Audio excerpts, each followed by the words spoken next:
যে আপনি মনোনয়ন বোর্ডে যে দুর্নীতির অভিযোগগুলো করছিলেন যারা আসলে ছিলেন, আমি আপনাকে যেটা বলছি, ওই মনোনয়ন বোর্ডে যারা আছেন সকলে তো দুর্নীতি করেননি। আচ্ছা, কেউ হয়তো বা করেছেন, অবশ্যই কেউ করেছেন, সবাই করেননি, কিন্তু কেউ বা কয়েকজন মিলে করেছেন। ওকে, এবং যেহেতু এই ভাগ সকলের উপর নির্ভর করে যাচ্ছে, সেহেতু তারা যদি এখন কোনো কিছু সংগঠিত করতে চায়, তাদের কথায় দেশে আর কোনো আন্দোলন সংগঠিত হবে না। কিন্তু কেউ বা এক বা দুজন করলে তো বাকিদের আপত্তি করবে। আমাকে কথা শেষ করতে দেন। বঙ্গবন্ধু কন্যা জননেত্রী শেখ হাসিনা আওয়ামী লীগের কোনো বিকল্প নাই। আওয়ামী লীগকে সুসংগঠিত হতে হলে, ঐক্যবদ্ধ হতে হলে ওনাকে লাগবে। কিন্তু what I am trying to tell you, এর পরে যারা আছেন, যতগুলো নাম আপনি বলছেন, এখানে স্পেসিফিক্যালি কে কত টাকা নিছেন, কে দুর্নীতি করছেন না করছেন, এটা আমি বলতে পারি না, একটা দায়িত্বজ্ঞানীর কথা বলতে। কিন্তু দুর্নীতি হয়েছে, এবং সেটা করার জন্য যে গবেষণা, যে অ্যানালিসিস প্রয়োজন, সেটা আওয়ামী লীগকে করতে হবে আগামী দিনের জন্য। আওয়ামী লীগকে নিজের পায়ে দাঁড়াতে হলে, পরিশুদ্ধ হতে হলে অবশ্যই ওই গবেষণাটা করেই আসতে হবে। নিশ্চয়ই একদম ওই বোর্ডের কারা কারা শেখ হাসিনার কোনো বিকল্প নাই। তারপরে যাদের নাম বলছি, কেউ কেউ বা তারা কয়েকজন মিলে হলেও মানে এই দুর্নীতির সাথে অবশ্যই ছিলেন, কিন্তু এই বোর্ডের সভাপতি যিনি শেখ হাসিনা, তিনি জানবেন না বিষয়টা, এটা কি সম্ভব? না, তিনি জানলেন কি জানলেন না, সেই আলাপটা তো আমি কারো অন্তরে ঢুকে বলতে পারি না। কিন্তু আমি আমার বক্তব্যে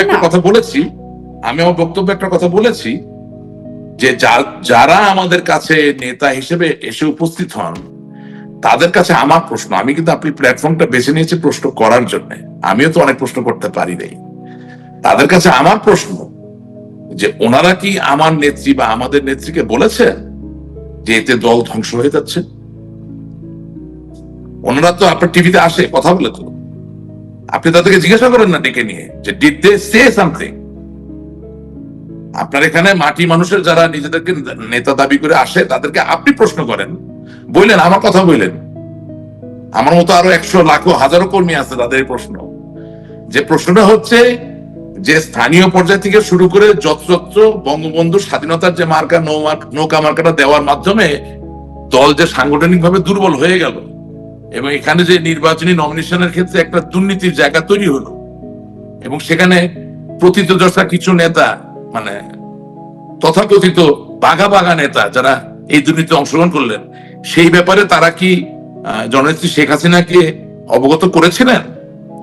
যদি করে না থাকেন কেন করলেন না? না, যদি করে না থাকেন তাহলে করলেন না কেন? আর যদি কেউ বলে বসে হ্যাঁ করেছিলাম, তাকে আপনি জিজ্ঞাসা করতে পারবেন যে সেই জায়গায় নেত্রী কি বলেছিলেন। কিন্তু অবগত করতে হবে কেন? মানে এটি তো তিনি তো আর 2 দিন ধরে রাজনীতি করেন না। তার রাজনীতির অভিজ্ঞতা যারা এই প্যানেলে আছেন তাদের থেকে কমও না, তার দক্ষতা যোগ্যতাও নিশ্চয়ই কম না।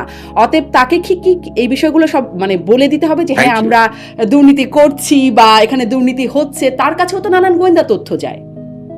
থ্যাংক ইউ, আমি তো সেটাই বলছি, যে কারো ব্যক্তিগত সক্ষমতার জায়গায় মতামত দেওয়ার জন্য আমি এখানে আসিনি।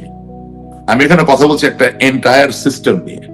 আমার দলে ওয়ার্ড কমিটি আছে, ইউনিয়ন কমিটি আছে, উপজেলা কমিটি আছে, জেলা কমিটি আছে, সেন্ট্রাল কমিটি আছে, হ্যাঁ, প্রেসিডিয়াম আছে, সবকিছু মিলিয়ে একটা সিস্টেম। আপনি যে প্রশ্ন করতেছেন, এই প্রশ্ন অনেকে করে, কিন্তু আমাকে তো একটা ক্লাস নির্ভর দলের মাঝে থেকে তার রেজিমেন্টেশন মেনটেন করে আমার প্রশ্নগুলো করতে হবে। এবং সেই জায়গায় আপনি যদি আরো স্পেসিফিক হতে চান, সেই সহযোগিতাটা আপনাকে আমাদেরকে করতে হবে। আমি কিন্তু আপনাকে যথেষ্ট ammunition I have given you to go around and ask. আপনার বা আমার, আমি আজ পর্যন্ত 2000-এর উপর টকশো করছি, বিলিভ মি, আমি আজ পর্যন্ত আপনাদেরকে কোনোদিন কোনো ইউনিয়ন পর্যায়ে কোনো ত্যাগী নেতাকে নিয়ে টকশো করতে দেখিনি। গণতন্ত্র বাঁচাবেন কোথা থেকে, উদ্ধার করবেন কোথেকে?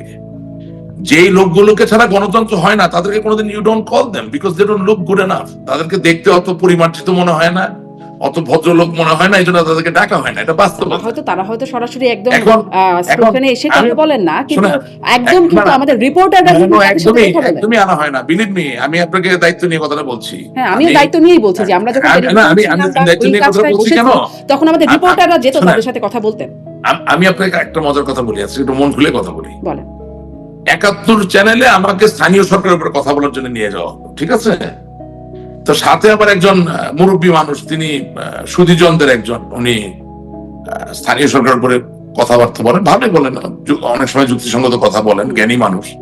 তোফায়েল সাহেব আপনি তো চেনেন। হ্যাঁ, তো আমি অনুষ্ঠানের মাঝখানে সঞ্চালককে জিজ্ঞাসা করলাম যে আচ্ছা আমি স্থানীয় সরকারের কি, আর তোফায়েল সাহেব জীবনে কয়দিন স্থানীয় সরকারে কাটাইছেন, আপনি যে এই 45 মিনিট বা 50 মিনিট ব্যাপী টকশোটা আয়োজন করলেন, এখানে একজন সাবেক ইউনিয়ন পরিষদ চেয়ারম্যান, উপজেলা পরিষদ চেয়ারম্যান বা বর্তমান ইউনিয়ন পরিষদের সদস্য, চেয়ারম্যান অথবা উপজেলার চেয়ারম্যান কাউকে ডেকেছেন যে আপনি স্থানীয় সরকার নিয়ে সমাধান করতে চান?